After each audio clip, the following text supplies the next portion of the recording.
नमस्कार दोस्तों, आज हम एनएसए के बारे में जानेंगे। एनएसए क्या होता है, नेशनल सिक्योरिटी एक्ट क्या होता है, कब लगाया गया, किसने लगाया। तो चलिए जानते हैं आज एनएसए के बारे में। तो एनएसए की फुल फॉर्म होती है नेशनल सिक्योरिटी एक्ट, जिसे हम हिंदी में कहते हैं राष्ट्रीय सुरक्षा अधिनियम, जिसे हम रासुका के नाम से भी जानते हैं। यह अधिनियम 1980 में लागू हुआ था।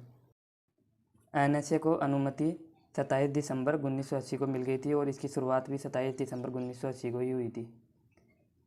राष्ट्रीय सुरक्षा अधिनियम 1980, जिसे एनएसए भी कहा जाता है तथा इसका दूसरा नाम रासुका भी है, देश की सुरक्षा के लिए सरकार को अधिक शक्ति देने से संबंधित एक कानून है। यह कानून केंद्र और राज्य सरकार को गिरफ्तारी का आदेश देता है। आइए कुछ आर्टिकलों की सहायता से हम एनएसए को समझेंगे।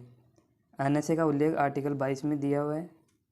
आर्टिकल 22 के कुछ सब क्लोज है जिसमें एनएसए का उल्लेख है। तो अनुच्छेद 22 का सब क्लोज 1, जिसमें लिखा हुआ है किसी भी व्यक्ति को बिना कारण बताए गिरफ्तार नहीं किया जाएगा। अर्थात जब किसी व्यक्ति को कोई अधिकारी गिरफ्तार करने आए तो उसको गिरफ्तारी का कारण बताएगा। यह अनुच्छेद नंबर 22 के सब क्लोज 1 में लिखा हुआ है। इसी प्रकार अनुच्छेद 22 के सब क्लोज 2 में लिखा हुआ है गिरफ्तार हुए व्यक्ति को 24 घंटे के भीतर मजिस्ट्रेट के सामने पेश करना होगा। तथा इसी प्रकार अनुच्छेद 22 के सब क्लोज 3 में लिखा हुआ है अगर किसी व्यक्ति को सुरक्षात्मक रूप से गिरफ्तार किया जाए तो उस पर अनुच्छेद 22 का सब क्लोज 1 और सब क्लोज 2 लागू नहीं होता।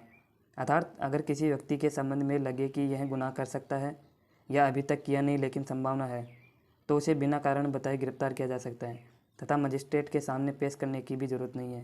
लगभग 3 महीने तक उसे जेल में रखा जा सकता है। यह निर्णय डिस्ट्रिक्ट मजिस्ट्रेट यानी जिला कलेक्टर लेता है।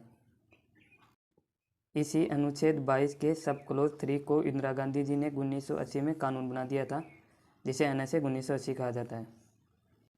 अर्थात इस अनुच्छेद को एक एक्ट के रूप में परिवर्तित कर दिया गया जिसे एनएसए कहा गया।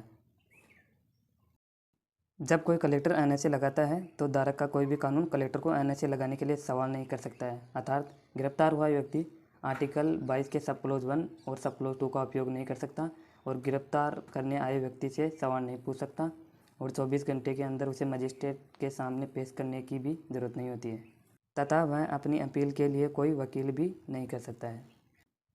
इसी प्रकार अनुच्छेद 22 के सब क्लोज 4 में लिखा हुआ है कि अनुच्छेद 22 के सब क्लोज 3 यानी एनएसए के तहत गिरफ्तार हुए व्यक्ति के संबंध में एक एडवाइजरी बिठाई जाती है और अगर यह साबित हो जाता है कि इस व्यक्ति को जेल में बना रहना चाहिए तो यह व्यक्ति 1 साल के लिए जेल में रखा जा सकता है तथा उसकी कोई दलील भी नहीं सुनी जाती है।